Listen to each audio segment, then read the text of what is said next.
সবার কেমন লাগলো এখন পর্যন্ত আয়োজন? সবাই একটু জোরে বলবেন কি? সবাই অনেক টায়ার্ড মনে হচ্ছে। আচ্ছা ওকে, না খাবার কম হওয়ার কথা না, খাবার কি কম হয়েছে? খাওয়ার টাইম কম ছিল, এটার জন্য আসলে আমরা খুবই খুবই দুঃখিত। সবকিছু আসলে আনফরচুনেটলি ম্যানেজ করতে পারি নাই সামহাউ। সো এই পর্যায়ে আমি আমন্ত্রণ জানাবো আমাদের সাথে উপস্থিত সম্মানিত অতিথি doctor Morshed Hasan Sarkar, senior scientific officer, Bangladesh council of scientific and industrial research BCSIR, স্যারের অনুপ্রেরণামূলক বক্তব্য প্রদান করার জন্য।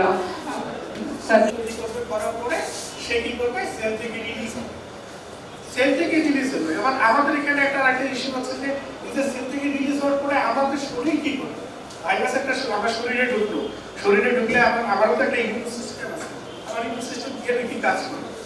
আমার ইমিউন সিস্টেম কাজ করে কি, যখন একটা ফরেন অ্যান্টিজেন আমার শরীরে ঢুকলো, সে তাকে অ্যান্টিজেনকে প্রসেস করবে, প্রসেস করার পরে সেটাকে প্রেজেন্ট করবে কার কাছে? প্রেজেন্ট করবে হচ্ছে অ্যান্টিজেন প্রেজেন্টিং সেলের কাছে। অ্যান্টিজেন প্রেজেন্টিং সেল তারপরে ওটাকে প্রেজেন্ট করবে হচ্ছে টি সেলের কাছে।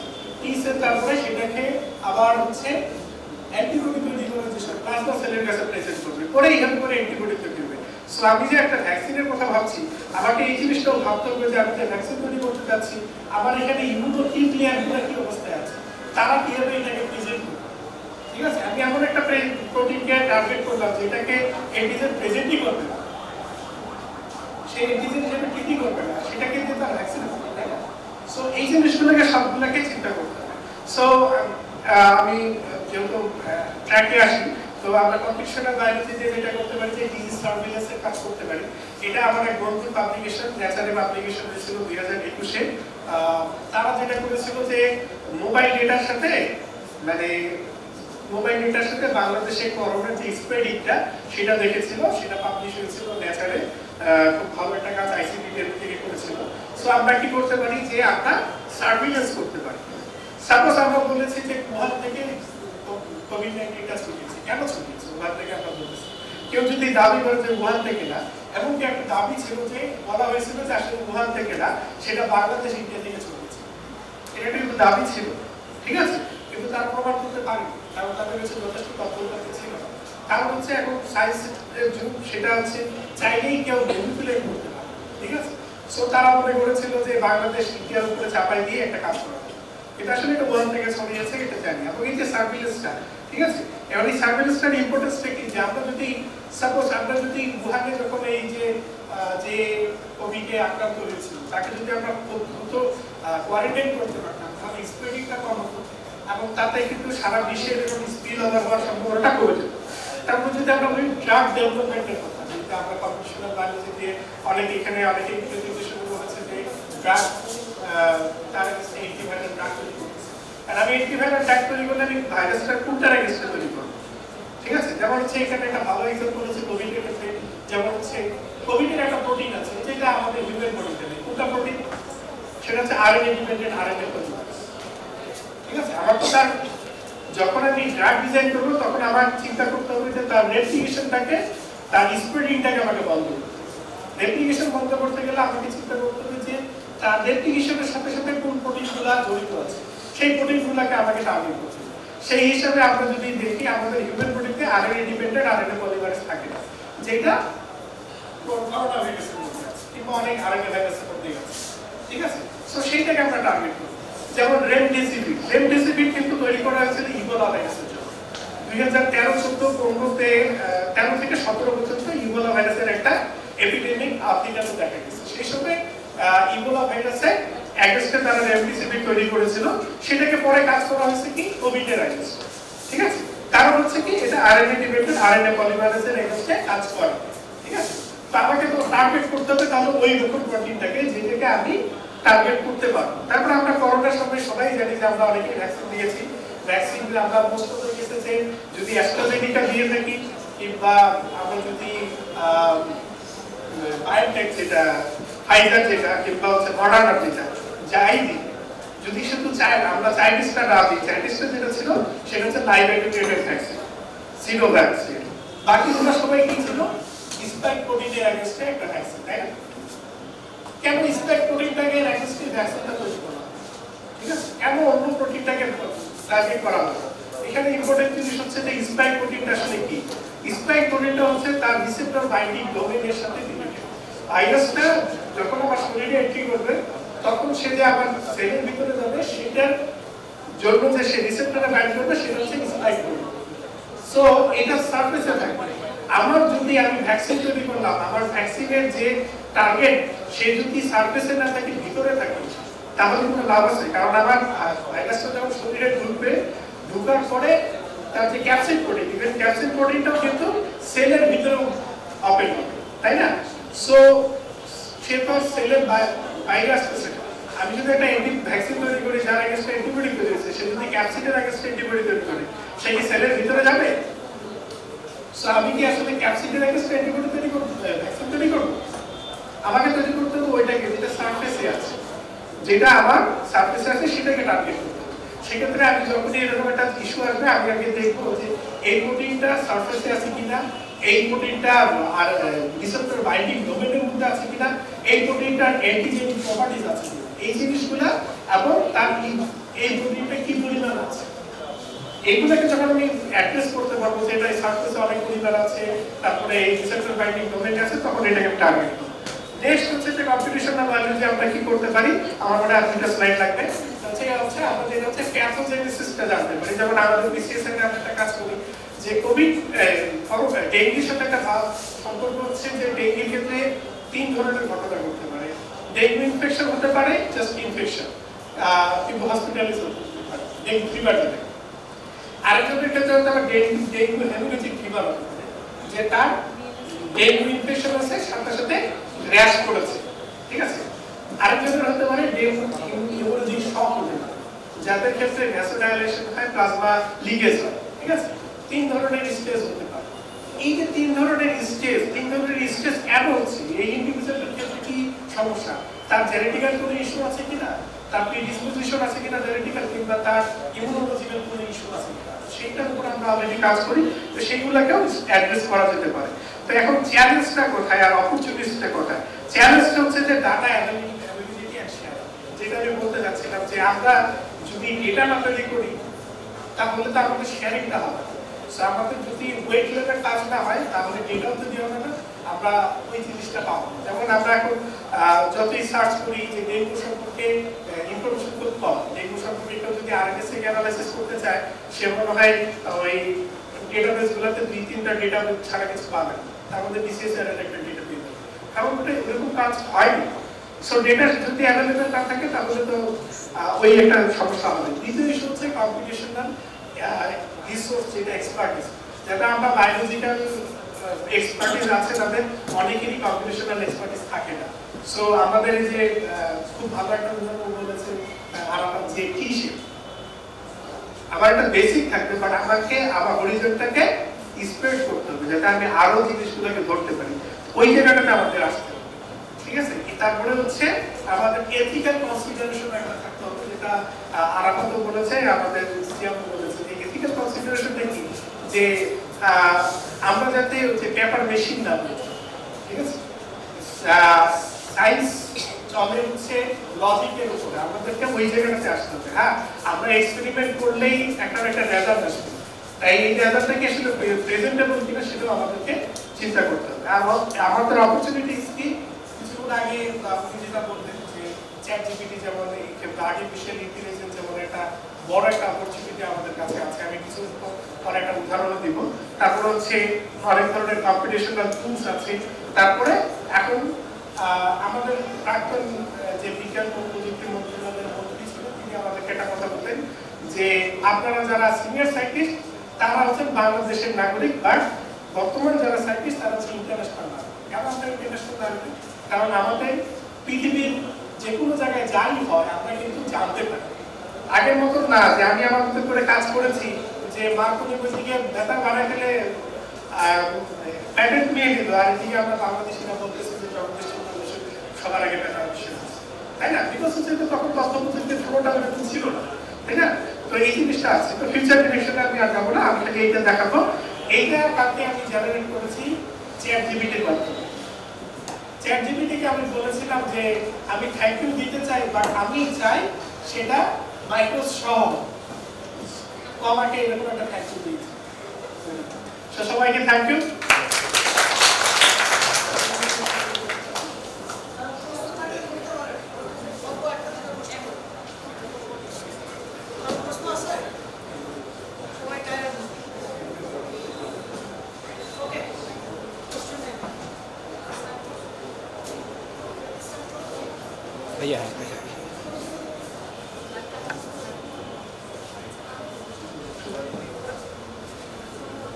স্যারকে আসলে অসংখ্য ধন্যবাদ। স্যারের ইমিউনোলজির নলেজ সম্পর্কে আসলে আমরা হয়তো এই অল্প সময়ে জানা সম্ভব নয়, এবং আমি আসলে খুবই লাকি স্যারের সাথে আমার ক্যারিয়ার শুরু করার জন্য।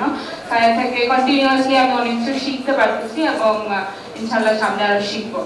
তো স্যারকে অসংখ্য ধন্যবাদ আমাদেরকে সময় দেওয়ার জন্য। স্যারের জন্য আমাদের পক্ষ থেকে ছোট্ট একটা প্রেস ছিল।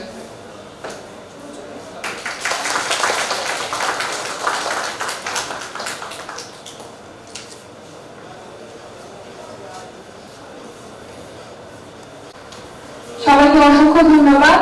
একটু পরে আমাদের পোস্টার সেশন শুরু হবে, বাট এর আগে আমরা একটা গ্রুপ ফটো তুলতে চাইছিলাম। তো সবাই একটু স্মাইলিং ফেস করবেন, আমরা একটা গ্রুপ ফটো তুলবো সবার সাথে। এবং আমাদের ভলান্টিয়াররা যারা বাইরে আছেন প্লিজ কাইন্ডলি ভিতরে চলে আসবেন, আমরা একটা গ্রুপ ফটো তুলে নিই।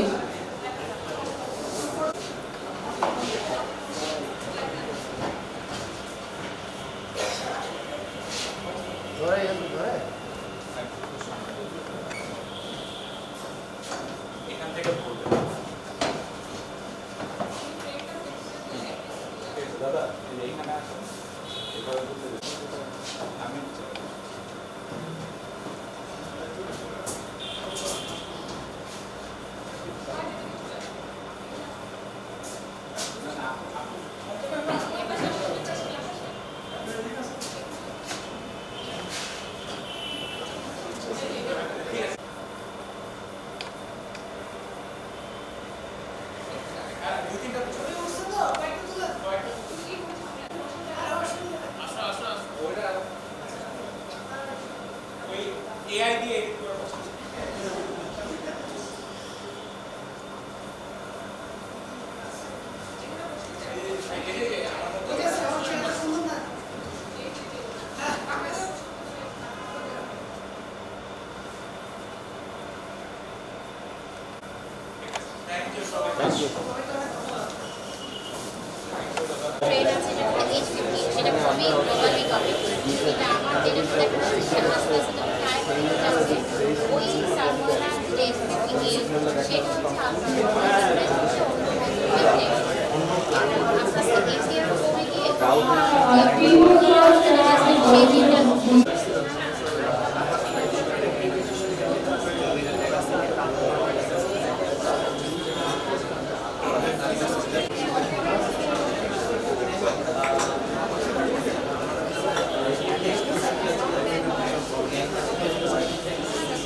আমাদের অনুষ্ঠানের অলমোস্ট সবচেয়ে বেশি এক্সাইটিং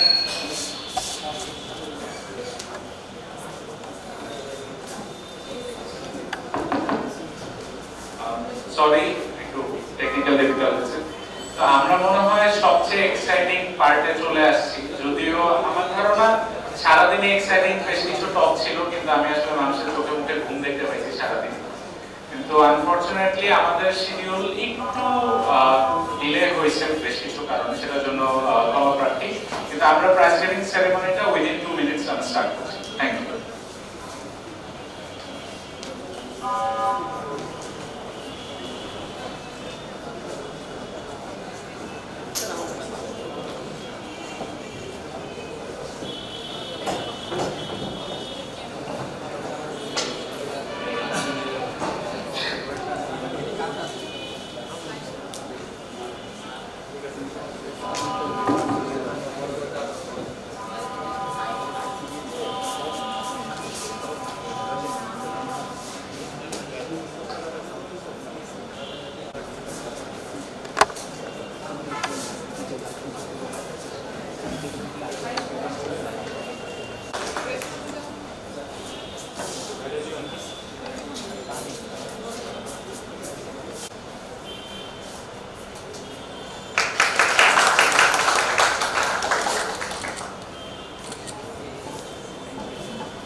থাকেন থাকেন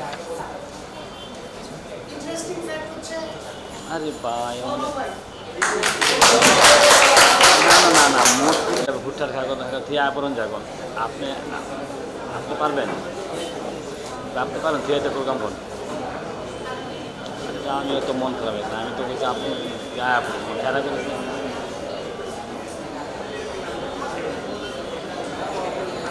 আর আল্লাহ ভরসা জানেন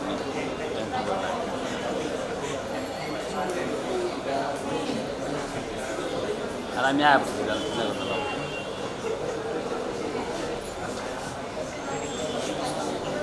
আমাদের বায়োমেট্রিক কুইজ সেগমেন্টটা সাসপেন্সটা মনে হয় চলে গিয়েছে আনফরচুনেটলি কিন্তু কম্পিটিশনটা খুব হাই ছিল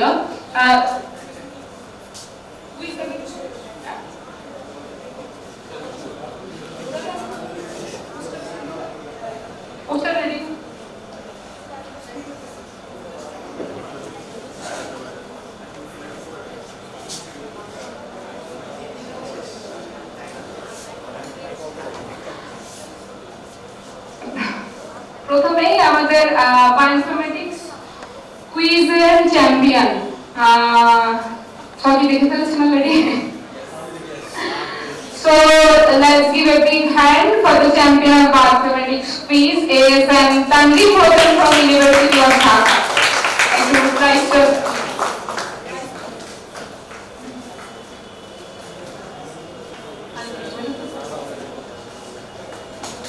সবাই একটু জোরে হাততালি দিন পরবর্তীতে আমাদের বায়োইনফরমেটিক্স কুইজের first runner up any guesses so let's give a big hand for MD Tawfiq Hassan from Bangladesh Agricultural University MD Tawfiq Hassan from Bangladesh Agricultural University চলে গেছে ওনার পক্ষ থেকে কি কেউ কালেক্ট করতে পারবেন ওনার ইউনিভার্সিটি বা ডিপার্টমেন্টে কেউ আছেন কিনা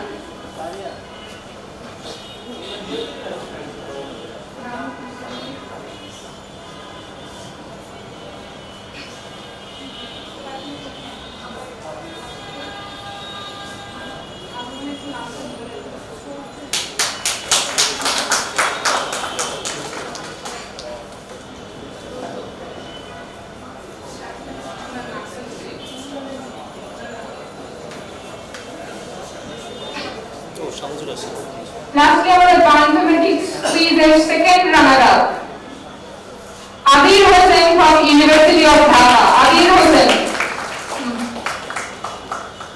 সবাই একটু জোরে হাততালি দেই।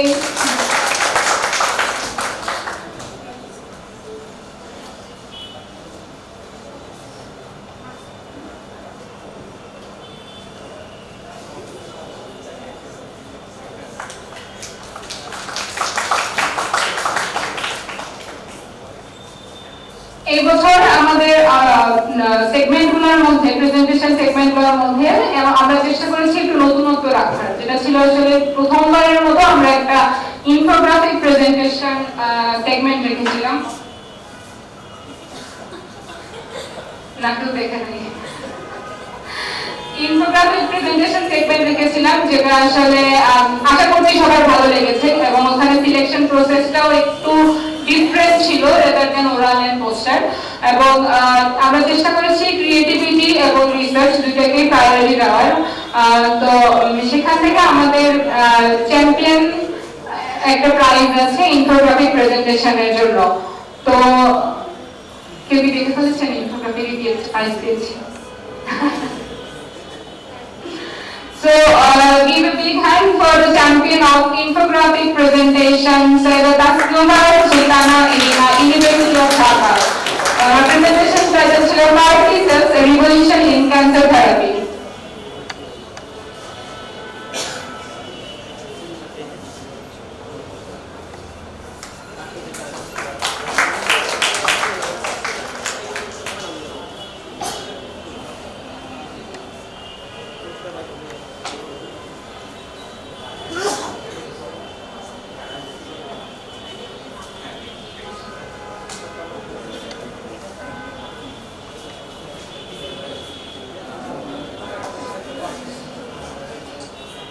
Okay, এবার হচ্ছে ওরাল প্রেজেন্টেশন। ওরাল প্রেজেন্টেশনে একটা ঘটনা হয়েছে, সেটা হচ্ছে দুইটা ওরাল প্রেজেন্টেশন একদম সেম স্কোর ছিল, জাজেস স্কোর একদম সেম ছিল, ওখানে একটা টাই ছিল। তো আমরা যেটা করেছি আপনারা হয়তো জানেন যে আমরা এক্সটার্নাল পিয়ার রিভিউয়ার দিয়ে আমরা আপনাদের অ্যাবস্ট্রাক্টগুলো রিভিউ করেছি বিফোর অ্যাকসেপ্টিং দেম। তো আমাদের হচ্ছে আরএসজি চিলি, আরএসজি পাকিস্তান এবং আরএসজি ইন্ডিয়া থেকে আমাদের রিভিউয়াররা ছিলেন। তাদের স্কোরে আমাদের একটু ট্রেস ব্যাক করতে হয়েছে, সেটার বেসিসে আসলে আমরা চ্যাম্পিয়ন এন্ড রানার আপ নির্ধারণ করেছি ওরাল প্রেজেন্টেশনে। ওরাল প্রেজেন্টেশনে চ্যাম্পিয়ন হয়েছে ইকতিদার নুসাইবা মুশাররফ ফ্রম আইটিএস।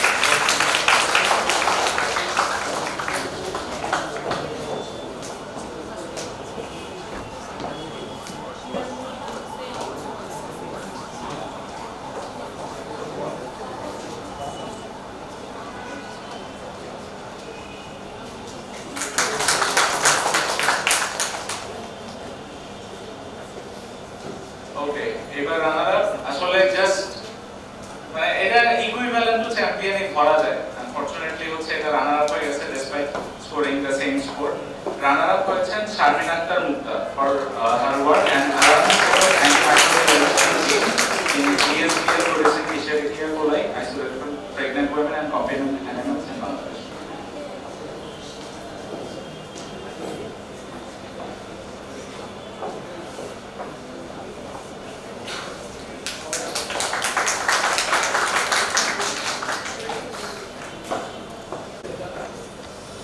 না, আরো বাকি আছে আসলে পোস্টার প্রেজেন্টেশন এবং আপনারা এতক্ষণ যারা ভোট করলেন পিপলস চয়েস অ্যাওয়ার্ড, ওটা কি নিয়ে যাবেন না? তো কাইন্ডলি একটু ওয়েট করি, কারণ যেহেতু আমাদের পোস্টারের এগুলো একটু দেরিতে আসছে, সো আমাদের রেডি করতে হয়তো 1 মিনিট সময় লাগবে। অলরেডি কিছু হয়ে গেছে, 1 মিনিট আমি একটু time Dev.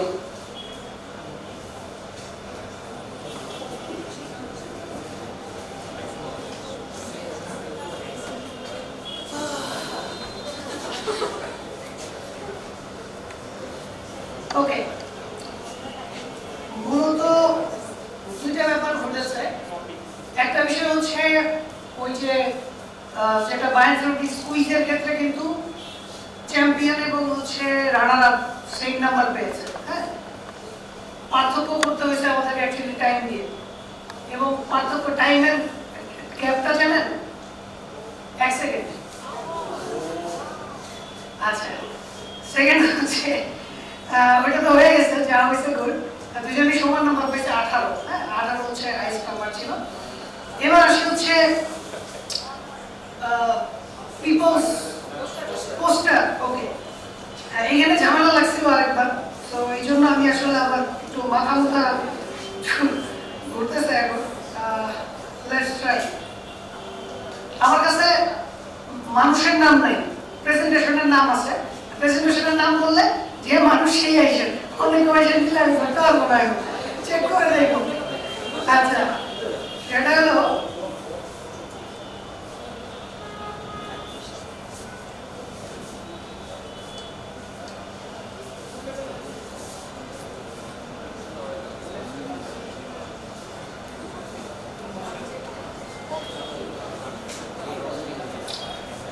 poster evaluation uncovering the crystal structure of human TRIM718 LHI domain and the discovery of potential natural inhibitor. আচ্ছা, অ্যাকচুয়ালি হচ্ছে এটা ফার্স্ট প্রাইজ চ্যাম্পিয়ন। আপনারা গ্রুপ ধরে আসতে পারেন। নাহিদ হাসান জয় হচ্ছে প্রেজেন্টার ছিল, অসুবিধা নেই। ভাই আপনি দিয়ে দেন, সালাম দিয়ে দেন, প্রাইজ দিয়ে দেন।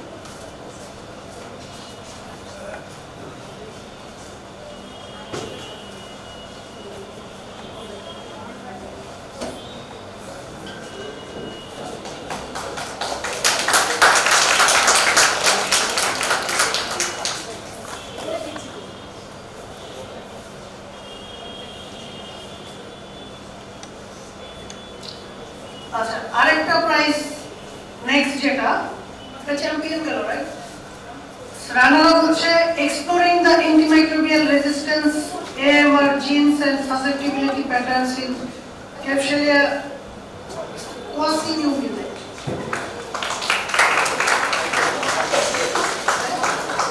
মোহাম্মদ মামুনুর রশিদ, এটা কি মোহাম্মদ মামুনুর রশিদ আপনি? আচ্ছা, আসুন। আচ্ছা, আপনি কোথা থেকে আসছেন? আইডিসি। আচ্ছা,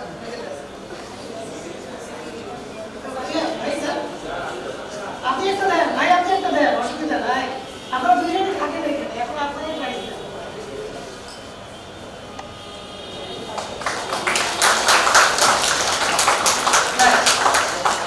আচ্ছা, এবার আসতেছে হচ্ছে আমাদের এইখানে একটা বিষয় আমাকে করতে হয়েছে, এটা আমি জানাই করতেছি। সেটা হচ্ছে যে কেউ কেউ এখানে প্রাইজ পাইছে ভিক্টোরি, তাদেরকে তারা আবার দেখা গেছে যে পিপলস মানে আপনারা যে ভোটটা কতটা অ্যাকুরেট দিচ্ছেন সেটা প্রুফ হচ্ছে তারা আবার ভোটিংয়েও প্রাইজ পাইছে। হ্যাঁ, সো ইন দ্যাট কেস আমরা অ্যাকচুয়ালি সেকেন্ড টাইম একই ব্যক্তিকে দিচ্ছি না, পরবর্তী যারা আছে তাদেরকে প্রাইজটা দেওয়া হচ্ছে। এই জন্য আমাকে একটু টাইম দিতে হবে, একটু ঠান্ডা মাথায় করবো, কারণ একই জিনিস রিপিট হওয়ার পরে জিনিসটা আমি সরাইয়া চেঞ্জ করে দিয়েছি। ঠিক আছে, এখনো জিনিসগুলো রিজলভ না, টাইম বেশি পাইনি আমি আসলে। Dengue virus using reverse vaccinology for mRNA vaccine development, এটা অ্যাকচুয়ালি পেয়েছে ওরালে এটা সবচেয়ে ভোট বেশি পেয়েছে। এর পরবর্তীতে মোহাম্মদ নাহিয়ান তার নাম,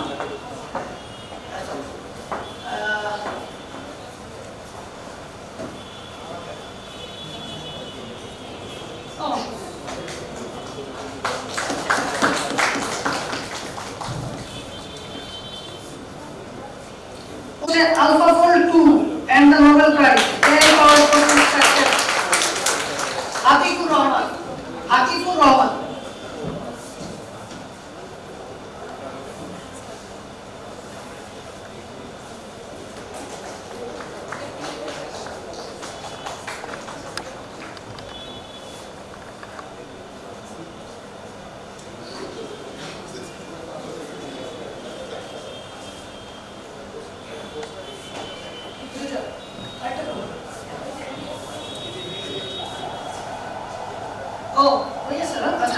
Then হচ্ছে আরেকটা আসছে poster, KO informatics based analysis identified compounds as inhibitor of ACE receptor by interacting with seaweed metabolites. Okay.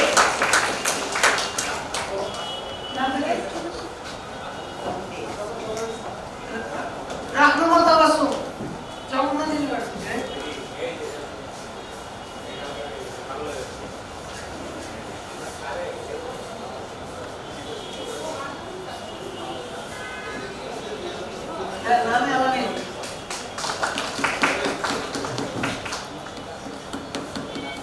Dynamics in bacterial stain fibers insights into host susceptibility, specificity and evolutionary flexibility. MD Ataur Rahman Shikha.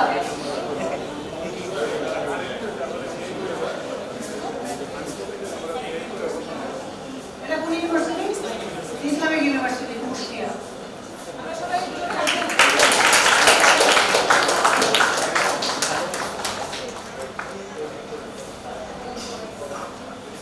থাকলে শেষ হবে এটা নিয়েও তো হচ্ছে আমার হয় সারাদিন অনেক দ্রুত গেল, এতটুকু আমার কাছে লাগছে, আপনাদের কেমন জানি না, আশা করি ভালো লাগছে। তবে আমি আপনাদের কাছে একটা দুইটা জিনিসের দাবি আছে আমার আপনাদের কাছে, সেটা হচ্ছে যে এক নম্বর আপনারা হচ্ছে রিভিউ দিবেন আমাদের, আমরা একটা ফর্ম দিব, সেটা দুইটা রিভিউ চাবো আমি আপনাদের কাছে।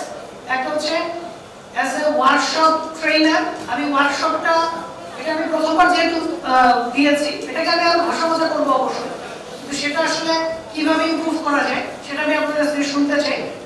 আর সেকেন্ড একটা হচ্ছে সিম্পোজিয়াম, গতবার আপনাদের কিছু মানে চাওয়া পাওয়া ছিল গতবারের মানে ফর্মে, সেটা এমফাসাইজ এবার আমরা করতে চেয়েছি যে এটা ইমপ্লিমেন্ট করেছি যে এবার যাতে ওই জিনিসগুলোকে ভালো করে আমরা অ্যাকনোলেজ করতে পারি যে হ্যাঁ এই জিনিসগুলোকে আমরা হাত দিয়েছি। তো এবারও আপনারা এই দুটো জায়গায় আপনারা আমাদেরকে হেল্প করবেন টু ইমপ্রুভ আওয়ার সার্ভিস, এটা আমি আপনাদের কাছে প্রত্যাশা করি। প্রত্যেকে একটু, আমি খুব বেশি সময় হয়তো লাগে না, 2-4 মিনিট, আপনাদের ভালো লাগা মন্দ লাগা দুইটা জিনিসই আমরা আসলে শুনতে চাই। হ্যাঁ, সেই জায়গাগুলোকেই আমরা প্রতিবার রিফ্লেক্ট করবো যে এটা বেটার লাগছে মানুষের কাছে, majority of the people want this, তারা এটা নিয়ে কথা বলতেছে, so we need to improve this. Or maybe হচ্ছে তারা এটা ভালো লাগে নাই, তারা এটাকে আমাদের চেঞ্জ করা দরকার, এই জিনিসগুলো আমরা করবো। আপনাদের আশা করি এখান থেকে অনেক নতুন কোলাবোরেশন নেটওয়ার্কিং আবারও বাড়বে, আপনারা বিভিন্ন কাজের আইডিয়া পেয়েছেন, সেগুলোকে ইমপ্লিমেন্ট করার চেষ্টা করবেন। আমি নিজে অনেকগুলো চমৎকার আইডিয়া পেয়েছি। আচ্ছা, এখানে একটা জিনিস ছিল যে পোস্টারের পিডিএফ গুলো ওরা কেন যেন নেয় নাই, আপনারা পোস্টারের পিডিএফ গুলো অবশ্যই দিয়ে দিবেন, কারণ আমি চেষ্টা করব যে ফর্মের মধ্যে একটা উল্লেখ থাকবে যে আপনারা এটা কি পাবলিশ করতে চান কিনা। যদি চান তাহলে আমরা যে আমাদের যেটা হচ্ছে সাইটেবল ডকুমেন্ট আছে সেটাকে অ্যাকচুয়ালি হচ্ছে অ্যাড করে দিব, অথবা নতুন একটা সাইটেবল ডকুমেন্ট তৈরি করব যেখানে হচ্ছে আমরা শুধু পোস্টারগুলোকে আলাদা করে দিব। যদিও এটা করা যায় কিনা আমি জানি না, তবে প্রসিডিং এ করা যাবে। এবং হচ্ছে প্রসিডিং এ করলে আমরা ওই জিনিসটা আপনাদের যদি অনুমতি থাকে তাহলেই হচ্ছে সেটা আমরা ইয়ে করবো, কিন্তু প্রত্যেকেই দিবেন, ঠিক আছে, প্রত্যেকেই আপলোড দিবেন। বাট আদার দেন দ্যাট আপনারা হচ্ছে, কারণ এটা আমরা হয়তো বা আমাদের কাছে রাখবো, কতদিন রাখবো জানি না, বাট রাখবো। And then that's it. আপনাদের কোনো ফিডব্যাক আমরা আসলে প্রত্যাশা করি যে ফিডব্যাক, এবং সামনের বছরগুলো তো আপনারা আসবেন, আমাদের সাথে থাকবেন এবং বায়োথেরাপি চর্চা করবেন, সত্যিকার প্রবলেম সলভিং ক্যাপাসিটি ডেভেলপ করবেন, এটাই প্রত্যাশা। সকলকে আবারও অনেক ধন্যবাদ জানিয়ে আজকের মতো আমরা বিদায় নিচ্ছি। সবাই ভালো থাকবেন, আল্লাহ হাফেজ।